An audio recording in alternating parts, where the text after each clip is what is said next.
Olá, sou o professor Temístocles Telmo. Estamos tratando aqui do crime de falso testemunho, fraude processual, favorecimento pessoal e favorecimento real.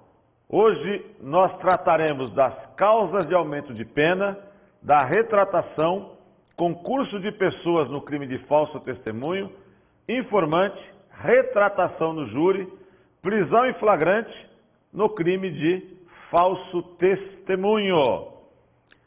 Lembrando que nós estamos no artigo 342 do Código Penal. E o parágrafo 1º nos traz: as penas aumentam-se de 1/6 a 1/3 se o crime é praticado mediante suborno ou se é cometido com o fim de obter prova destinada a produzir efeito em processo penal ou em processo civil, em que for parte entidade da administração pública direta ou indireta. Lembrando que o bem jurídico tutelado no artigo 342 é a administração da justiça, ou, de forma lato sensu, o próprio Estado. Então nós não podemos esquecer. E quando nós falarmos aqui de falsa perícia, falsa prova, depoimento, nós estamos falando de provas para o processo penal. Ou seja, o processo penal como regra de buscar autoria e materialidade de crime. Então a perícia ou testemunho são provas importantes dentro do nosso ordenamento jurídico. Por isso que nós temos a criminalização de determinadas condutas que são nefastas ao processo penal posteriormente. É desinfluente, ou seja, não influi a configuração do delito, parágrafo 1º do 342, que a afirmação falsa prestada por médico oficial tenha se dado mediante ofício e não por intermédio de laudo médico. Tratando-se de delito praticado sem violência ou grave ameaça à pessoa e sendo as circunstâncias pessoais favoráveis ao agente, a indicar a suficiência da medida, é de rigor a substituição da pena privativa de liberdade não superior a 4 anos para a pena restritiva de direito. Então, por que isso? As penas aumentam-se de 1/6 a 1/3 se o crime é praticado mediante suborno ou se cometido com o fim de obter prova destinada a produzir efeito em processo penal, ou em processo civil em que for parte entidade da administração pública ou direta. Esse julgado aqui do STJ diz: isso não influi para configurar este delito, a afirmação falsa prestada por médico oficial tenha se dado mediante ofício e não por intermédio de laudo médico. Ou seja, pouco influenciou, então o STJ entendeu que era o caso de não aumentar as penas, mas sim, mesmo que seja diante lá do aumento de pena, mesmo assim poderia ser beneficiado pela progressão, pela substituição da pena restritiva de liberdade. A retratação, que já falamos do crime de falso testemunho. O fato deixa de ser punível se antes da sentença, no processo em que correu o ilícito, o agente se retrata ou declara a verdade. Vejam, no processo em que ocorreu o ilícito, não é no processo de falso testemunho. Porque se já estiver sendo processado pelo crime de falso testemunho, aí é uma defesa própria para o crime de falso testemunho. Está lá sendo testemunha, por exemplo, num crime de roubo. E aí mente durante o depoimento no processo de crime de roubo. Antes da sentença do crime de roubo, se retrata. Aí sim, nós temos a aplicação do parágrafo 2º. O fato deixa de ser punido se antes da sentença, no processo em que ocorreu o ilícito, o agente se retrata e declara a verdade.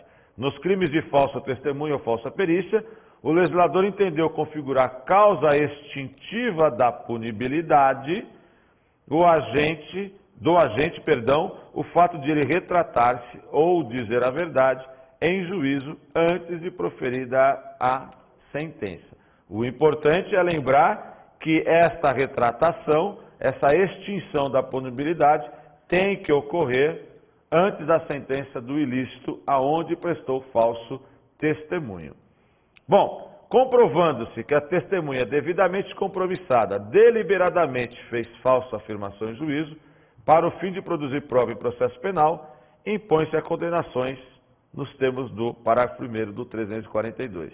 A testemunha que não presta compromisso legal, por possuir íntima amizade com o réu, não tem o dever de dizer a verdade, não podendo, em razão de eventual mentira afirmada em juízo, responder pelo crime de falso testemunho. Então, ela tem íntima amizade, ela vai para o processo como apenas um informante. Então, por ela ter essa relação de afinidade com a vítima, com o réu, perdão, ela tem interesse na causa, que no caso é a absolvição do acusado, é a diminuição de pena, algum benefício que o acusado possa ter. Então, neste caso, já decidiu aí as nossas cortes que não comete o crime de falso testemunho, ok? A Amásia, mais um exemplo aqui de um julgamento que não caracteriza o artigo 342 do Código de Processo Penal. A Amásia, ao prestar depoimento como testemunha, não deve ser compromissada, dada a impossibilidade de se libertar da influência afetiva, decorrente da sua relação íntima com o acusado. É difícil ver como atribuir um crime de falso testemunho a alguém que é ouvido como testemunha em ação penal, ajuizada contra o próprio marido, ou concubino, ou se fosse aqui também, pai e filho, mãe e filho, então é irmão e irmã. Então, por mais que possam ter uma relação pessoal conturbada, vamos assim dizer, legalmente tem influência afetiva. Então, não é considerado crime de falso testemunho, ok? Bom, vítima que presta depoimento falso não comete o delito de falso testemunho, pois sua situação não se amoda ao conceito de testemunha exigido pelo artigo 342. A vítima não vai cometer o crime de falso testemunho, até por não figurar como sujeito ativo do crime do 342, como vimos inicialmente. O falso testemunho em comissão parlamentar de inquérito não se leva por 342, apenas a pena é do 342, como traz aqui a própria lei 1579. Então, prestou falso depoimento em comissão parlamentar de inquérito. Se o delito de falso testemunho falso testemunho for praticado em comissão parlamentar de inquérito, deverá ser aplicado o quê? O inciso 2 do artigo 4º da lei 1579 de 52, ou seja, princípio da especialidade. Fazer afirmação falsa ou negar ou calar a verdade como testemunha perito, tradutor ou intérprete. Aqui, manda aplicar o 342, só que não tem, no caso da lei 1579, não tem contador. O contador só está lá no artigo 342 do Código Penal, porque a redação é de 2001 e a redação aqui da CPI é de 1952, ok? Bom, concurso de pessoas no crime de falso testemunho. Doutrinariamente, tem se afirmado que o crime de falso testemunho é um delito de mão própria. Se é de mão própria, ele é um crime monossubjetivo. Ele é um crime de atuação personalíssima. Em sendo falso testemunho um crime de mão própria, seria possível, então, o concurso de pessoas, ou seja, pela classificação doutrinária que vimos, crime monossubjetivo de mão própria praticado apenas por uma pessoa. Mas e se for cometido por mais de uma pessoa? É possível? Vamos dar uma olhada. Se duas pessoas, no mesmo processo e até na mesma assentada, praticam falso testemunho, há dois delitos e dois autores, sendo irrelevante que se houvesse posto de acordo sobre o procedimento adotado.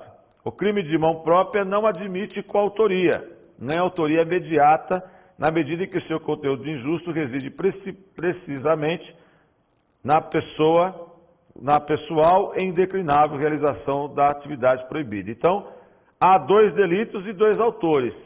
Para o professor Nilo Batista, não se admite aí o concurso de pessoas no crime de falsos testemunhos.